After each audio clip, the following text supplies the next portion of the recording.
been learning about value investing, finance, just regular investment for a while now, but you don't know where to go next. You're getting confused about the vast amount of information on the internet. You don't want to waste your time on crap information. You want good information and reliable information.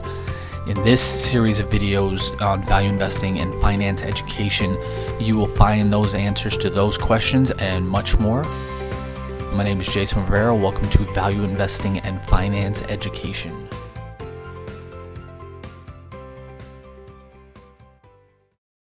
Hey, Jason here. I'm going over some news articles or websites articles I've been saving for a while, and I found one I have to share with you. It's a it's a beauty of a terrible situation.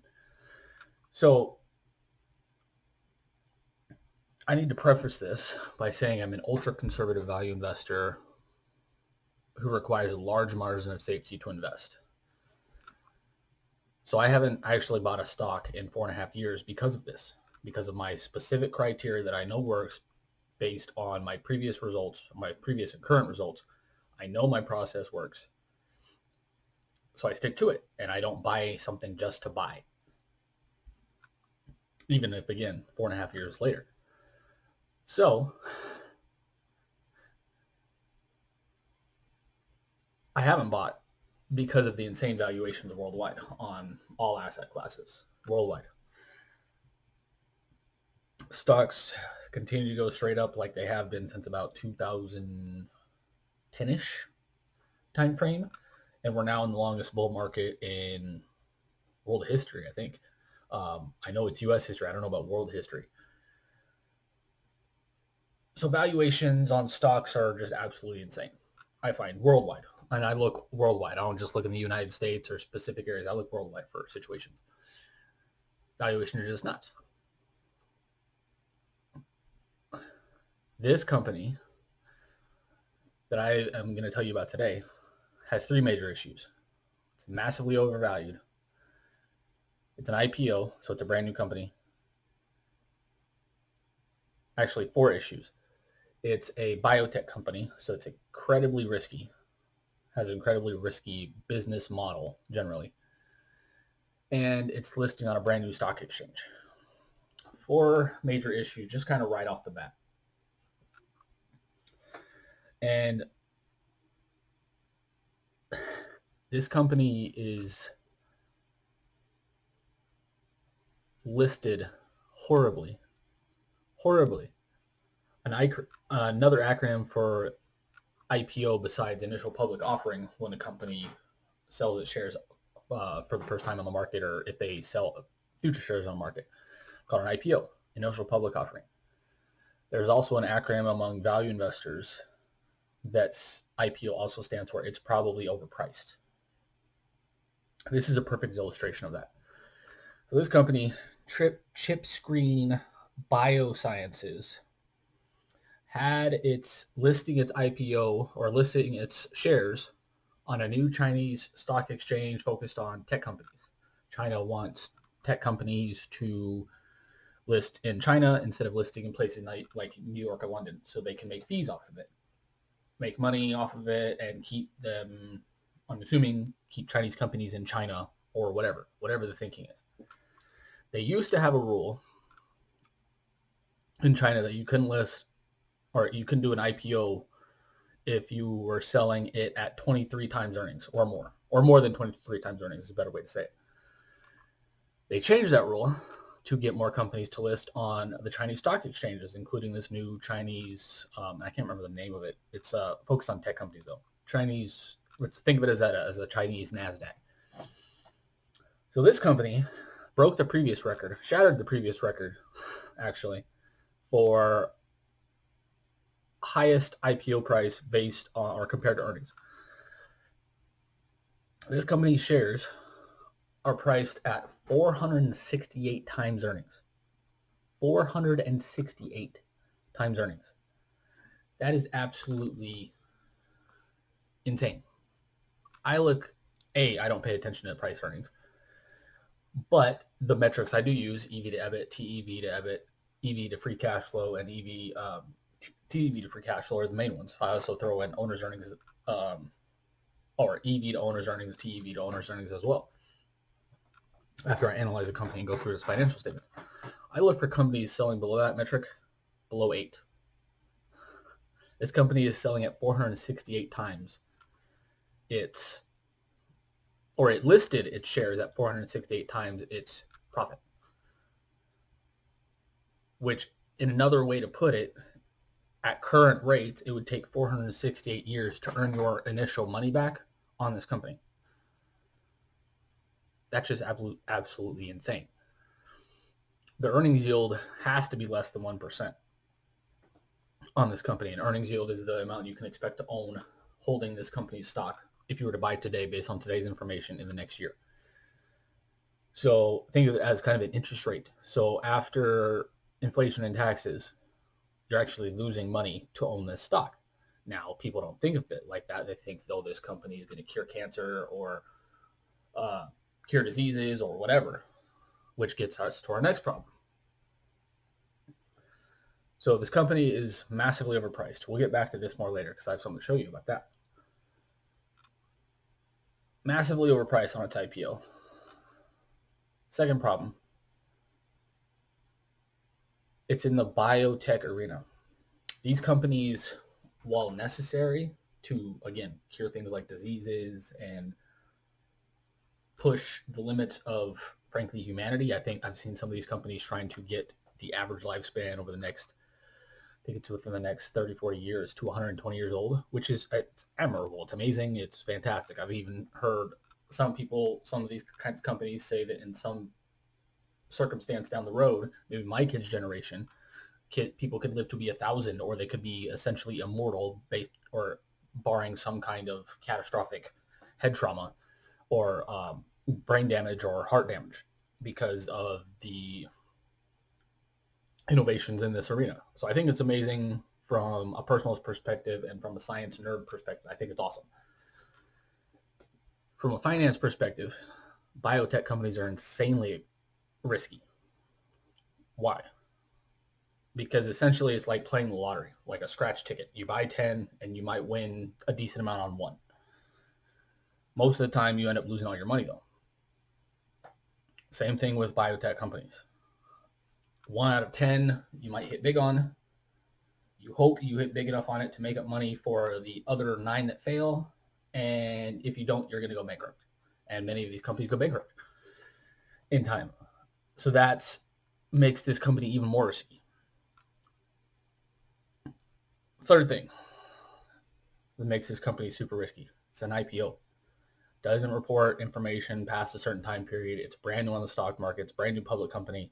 It's financials probably before the IPO were not great. In terms of the information they show, they probably were not audited in some cases correctly. IPOs, I just generally stay away from them. There's only one company I can think of that is thinking about an IPO that I would invest in, but that's because I've known about it and followed it to a degree for 10 plus years. So I know the company intimately. But barring that, I've never invested in an IPO. I don't recommend anyone invest in IPOs. They are incredibly dangerous. Even for companies like Google and Facebook and Twitter, when they came out, they're incredibly dangerous, incredibly risky because of the lack of information available. And what I try to do and work to do is gain some kind of legal informational advantage over other people. With an IPO, that's impossible because the insiders know more about you, more about the company than they're even releasing or that they have released in past years, most likely in many cases. So that's the third issue. Fourth issue is the brand new stock market. This is a brand new market. I don't remember the exact date, but it's within the last year, I think within the last 6 months, that this market opened on the Chinese stock exchange, the tech board or whatever they're calling it. So that throws another layer of risk. What happens if the tech board crashes because all these companies are massively overvalued on this new tech board, which they are? What happens if the entire market crashes? And it will at some point, because 468 times earnings is just absolutely nuts. That's like beyond tech bubble, 2000s tech bubble arena, is how insane that is. So they don't have a long track record. We don't know what they will do if the stock market crashes. We don't know what the stock market will do. We don't know what the Chinese government will do. We don't know what these companies will do. We don't know what the Chinese banking system will do in terms of bailing these companies out or whatever. There's not enough information for me to be comfortable with. So there's already 4 massive red flags. There's zero chance I would ever invest in this company as of this point in time, ever. Zero chance. What makes this even worse, though, is when you invest in a company that is this massively overvalued with this many red flags, is the company likely has some problems as well. China is trying to get these tech companies so badly on their stock market that they're probably overlooking a lot of stuff that regulators and the SEC and London may have issues with. They're likely, especially because we know they got rid of the 23 times earnings thing, listing IPOs at 23 times earnings or more. You can do that before this change. So they changed that already. So what else did they change to entice these companies to list on the Chinese stock market, on the Chinese stock exchange? Massive issues, valuation issues, probably some other issues. I tried to check their direct financials, but I don't think they're up yet because I couldn't find them on Morningstar or anywhere else. But I did find a stock chart on Google. Oh, before we get to that, what I was going to say is that there's essentially zero margin of safety. You're buying up here, hoping it goes up even higher, but there's a far higher likelihood that it's going to fall down here at some point because they're so massively overvalued and because there's so many red flags. What I try to do is the opposite. I try to buy down here when I think the value is here, hope something in general will rise to about this price. If it's an NCAV company or special situation, sell at this point.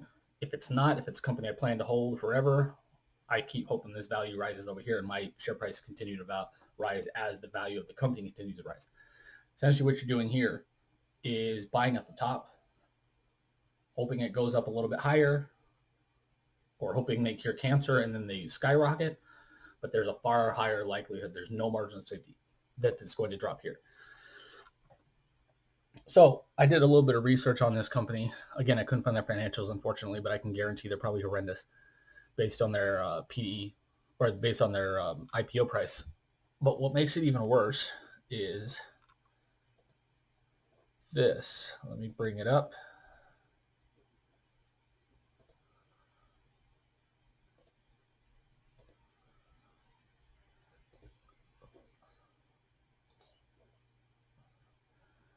Okay, so this is working.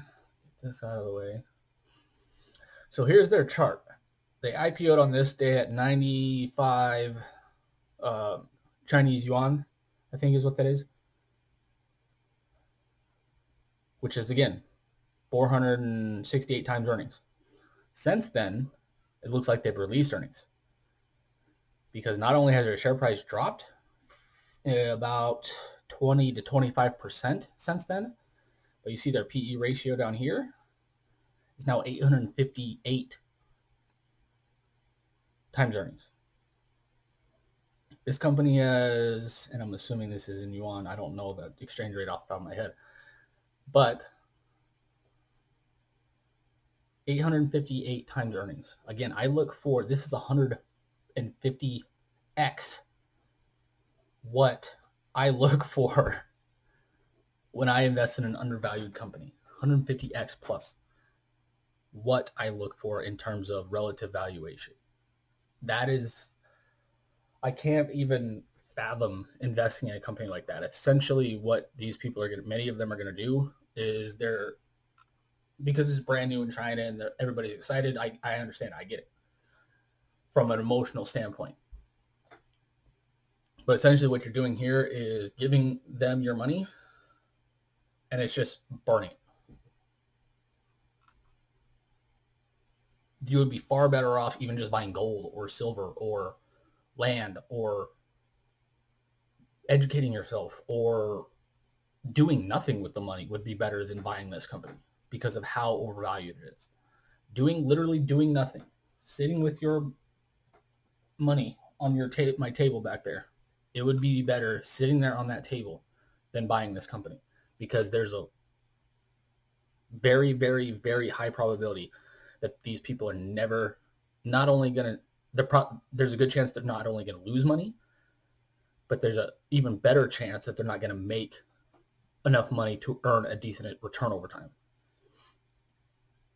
And that is the whole goal, or it should be the whole goal of investing, is earning a decent return on time. Essentially what this company would have to do, based on the current PE ratio and the IPO price, is this company would literally have to cure cancer or some kind of other major disease for these people to earn a decent profit on, or decent investment return. Sorry. They'd have to cure cancer or some kind of other major disease to earn a decent return on their investment. That is not the kind of investment I want to invest in, where essentially you have to change the entire world to earn a good return on your investment. Yes, should they shoot for that? This company, of course. That would be awesome. But as an investor, should you count on that happening to earn a decent return on your money? No, you should not. You should buy. This isn't even growth investing. This is again, essentially hoping that you're going to earn some money on this company, hoping that you're not going to lose an enormous amount of money. That's essentially what it is. I don't know. It's just so mind-boggling. I can't even really explain how bad this is, because it is so horrific. But I had to share this with you. So I had to share this with you because it's so interestingly bad and uniquely bad. I've never seen something like this before, where something IPO'd at this high of a price. It's just absolutely nuts. And again, if I can find their financials, I'll do another video on this. But at this point, I can't. And if I can, they might be in Mandarin anyways, so I wouldn't be able to read them anyways. But if I can find an English language version of their financials, that would be amazing, because I'd love to do a case study on, because I can guarantee just by that one number, those two numbers alone, the IPO to earnings or to profit, and the PE ratio at 858 right now, is just, I can guarantee their numbers are horrific. Again, so bad. This investment is so bad that the company literally has to change the entire world by curing major diseases like cancer for the investors in the IPO price and current investors right now to make any money on there, make a decent return on their money over time. So I hope you found this interesting. I hope you found some value in this. Stay away from IPOs. Generally stay away from IPOs. And definitely stay away from companies if they IPO in the stock market at 468 times earnings, and if they have a PE ratio of 858. Again, I don't look at the PE ratio pretty much ever, but if something has a PE ratio of 858, you need to stay as far away from it as you possibly can, because that, again, another way to put it is that means based on this year's profits, it would take the company 858 years to earn what their price is value, or what the company's valued at now. So it's just absolutely insane. I hope you enjoyed this. Again, I'd love to hear comments on this below, because I'm sure some of them would be pretty funny, mainly. So I'd love to hear your comments. Make sure to like, love, share, subscribe on YouTube, and hit the bell notification if you subscribe on YouTube, so you're notified every time we release a new video. We're releasing new videos constantly. Thanks for watching. Have a great day. Talk soon.